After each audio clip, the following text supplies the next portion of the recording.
MP येथील तीनखेडी येथे 7 जानेवारीला राष्ट्रीय सांस्कृतिक कला संघटन कार्यालयाचे उद्घाटन मोठ्या थाटात पार पडले।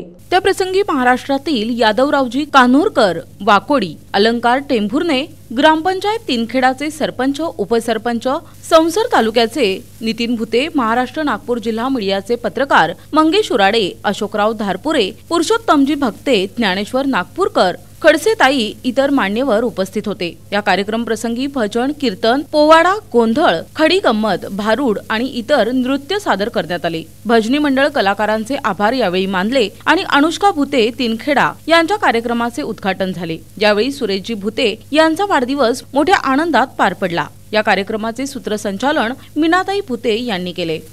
नमस्कार, मी मंगेश उराडे आपले सर्वांचे स्वागत करीत आहे। आज आम्ही केळवत गावाजवळून तीनखेडा ते काही अंतरावर आहे, गावात काही मोठा प्रोग्राम आहे, त्या अनुषंगाने आम्ही तिथे आलेलो आहे। तर आपल्या समोर महाराष्ट्राचे आहे सर, आपलं नाव काय आणि आजचा प्रोग्राम कशावर त्याबाबत कळवा सर। माझं नाव यादवराव कान्होरकर, मुक्काम वाकोडी, तालुका सांगोला, जिल्हा नागपूर। आज राष्ट्रीय सांस्कृतिक कला संघटनेच्या माध्यमातून त्या कलेचा मी संस्थापक आहे इथला, आणि ही कला आपल्या महाराष्ट्रामध्ये, आपल्या मध्य प्रदेशामध्ये अधिक विकसित व्हावी। अनेक प्रकारच्या लोककला या ठिकाणी आहेत।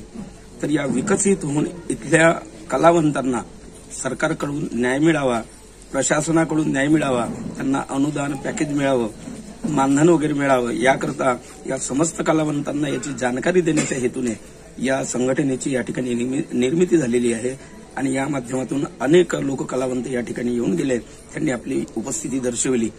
तर अशा माध्यमातून या भागामध्ये या कलेचा प्रसार आणि प्रसारण व्हावा या हेतूने आजचा हा कार्यक्रम आयोजित केला आहे। आपल्यासोबत आणखी अनुष्काजी, आपण काय बोलणार आहे बाबा? गुरुजींनी सांगितलं तशा निमित्त आपला प्रोग्राम ठरलेला आहे। आज माझ्या पप्पाच्या बर्थडे निमित्त हा कार्यक्रम करण्यात आलेला आहे। नाहीतर आपण तारीख थोडी चेंज करणार होतो, पण त्यांच्या वाढदिवसानिमित्त आपला हा पण कार्यालयाचे उद्घाटन पण होण्यात आलेलं आहे आणि त्यांच्या वाढदिवस समारोह। तुमच्या एमपीच्या सरकारला काय मागणी आहे? की आमच्या इकडे पेन्शन लागू करणे, हे आम्ही सरकारला रिक्वेस्ट करते की तुम्ही पेन्शन लागू करा आणि सगळं कलाकार लोकांना मदत करा। ज्यांचा वाढदिवस आहे ते आमचे सुरेश भुते। काय मग आजच्या प्रोग्रामची विशेषता काय सांगा? नाही, हे म्हणजे एक आपल्या